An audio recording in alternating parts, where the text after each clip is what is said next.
is the 77 WABC minicast. Nicole Malliotakis, she's an amazing congresswoman. Staten Island and Brooklyn had a big day yesterday. They celebrated Greek Independence Day at the White House. I saw a great picture of John and Margot Katzimatidis smiling, standing with President Trump and Kimberly Guilfoyle. Nicole as well. So, Nicole, happy Greek Independence Day. Looks like yesterday was a good time. Yeah, it was a great celebration of our Greek heritage. John Katzimatidis was recognized, came on the stage with President Trump, and as were the members of Congress in the audience. There's now 4 Greek Americans who serve in Congress on the Republican side, 2 others who are Democrats. So, it was a great day, and we were very excited to be there with the president. Shows you the power of WABC. The president invited me up on stage for the White House Hanukkah party, the third night of Hanukkah, the East Wing, back in December. And yesterday, Greek Independence Day, he invites Katzimatidis up on stage. That's a lot of power here for an AM radio station in New York to have 2 of us called up on stage by the president. Don't you agree? Absolutely. I mean, look, the president, I think, loves WABC. I've heard him on your show before. But the fact is that the president is a supporter of common sense, and that's what you guys promote there. And I think that was I think he said that last night, talking about common sense and how John is somebody of common sense. It was a very nice moment. Obviously, we're all New Yorkers. We all know each other for a long time. I've known John going back. This is my days working for Governor Pataki. I was in my young 20s when I met Margot and John for the first time, and wow, they're wonderful people. They do a lot for the community. It's unfortunate that John was never elected mayor. He would have been an amazing mayor of the city of New York, and things would have definitely been different today. But nonetheless, he's using the power of the radio station to try to hold elected officials accountable and trying to promote common sense policies. But they do have that disclaimer that doesn't reflect the views of WABC. That disclaimer's out there for you, Sid. Just for me. That disclaimer that they put during the commercials is just out there because of Sid. You know that. Mouth. You're no dummy. You know that, right? I mean, I'm serious. You know that. You know every one of your Democratic rivals in New York, both in Congress and the Senate, every liberal media person from Channel 2 to Channel 7 to writers like Katie Honan. You know every one of them every single day, Nicole Malliotakis. Not weekly, not bi-weekly, not monthly.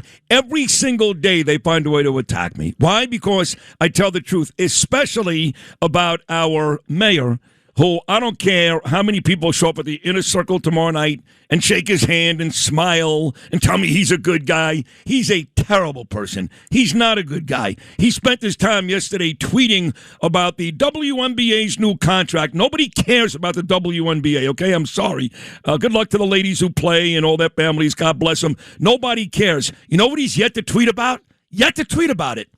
An 83-year-old war veteran named Richard Williams, who's dead on a subway track because another illegal killed somebody else in this country in a sanctuary city. I haven't seen that tweet yet from the mayor. Have you, Nicole? It's unconscionable, my friend. And, this is somebody who is on the streets specifically because of the policies being pushed by Democrats at the federal, state, and city level. He would not have been in this country if it were not for Joe Biden's policies who allowed him in. He would not have been walking the streets of New York City if it wasn't for Kathy Hochul's sanctuary policy. This guy had 15 arrests, and he was still walking on our streets.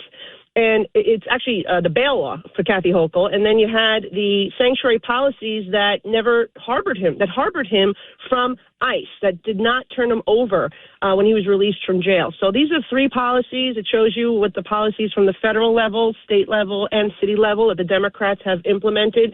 This is the result.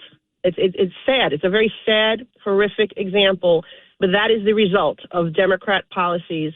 I was with Michael Aller yesterday in a meeting with Chuck Schumer on an unrelated issue. We were there with the MTA. We were trashing them about congestion pricing, but it's a real problem. And we went after Chuck Schumer in that meeting saying, pass the Homeland Security funding.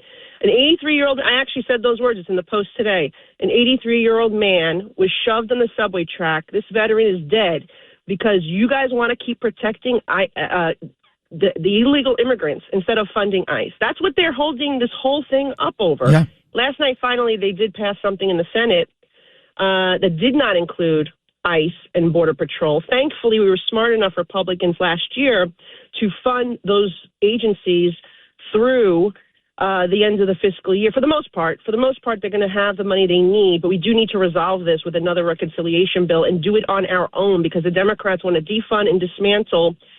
On the 25th anniversary of 9/11, they don't want to know who is coming in and out of our country, and they don't want to deport the people who are dangerous.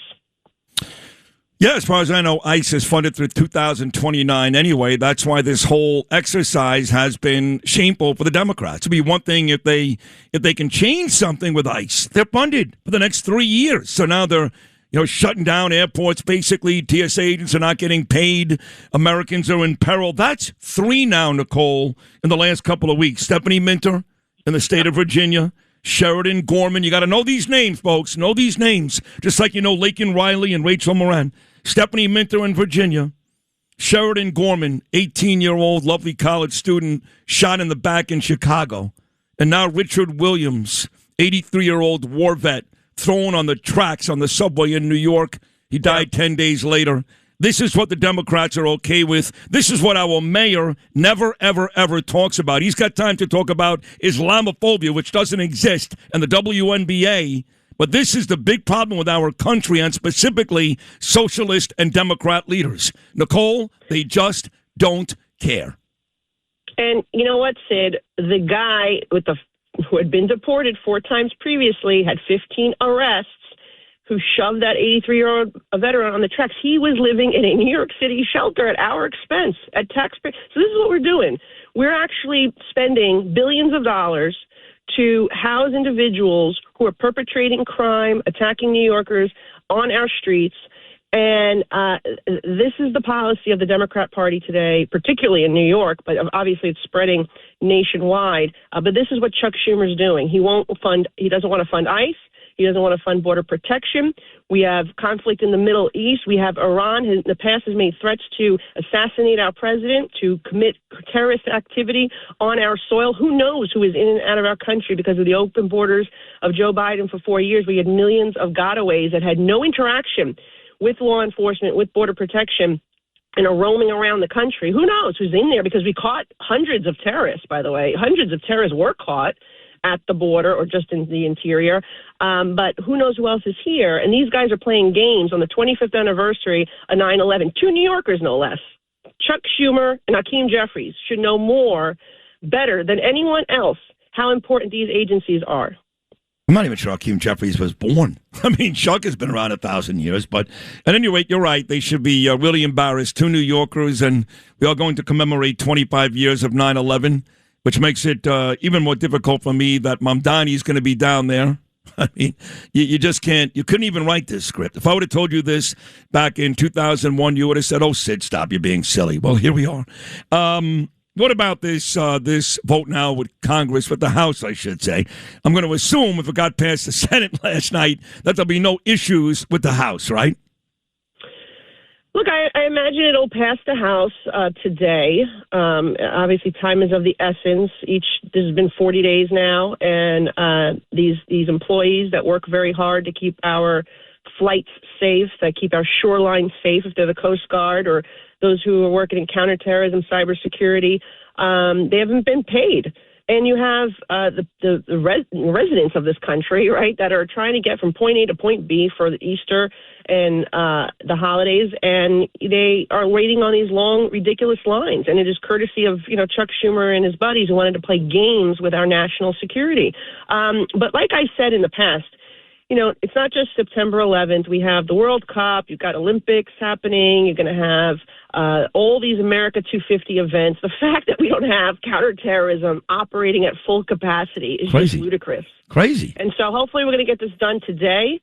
And, again, ICE and Customs and Border Protection, they have some funding still from the reconciliation bill that Republicans passed because Democrats do not want to fund them at all. So thankfully we were able to put some money in ahead of time last year. We're going to have to probably end up doing another reconciliation bill at some point. And, of course, that reconciliation bill would have all the tax cuts for working Americans, senior citizens, our middle-class families. Many in my district are very much benefiting. I'm hearing from many constituents who are very happy that they're paying so much less in taxes, or their refunds are larger because of the tax cuts that we passed. And I should remind everyone, again, that Democrats all voted against tax cuts. They wanted all the tax cuts to expire, the ones that we already had in place.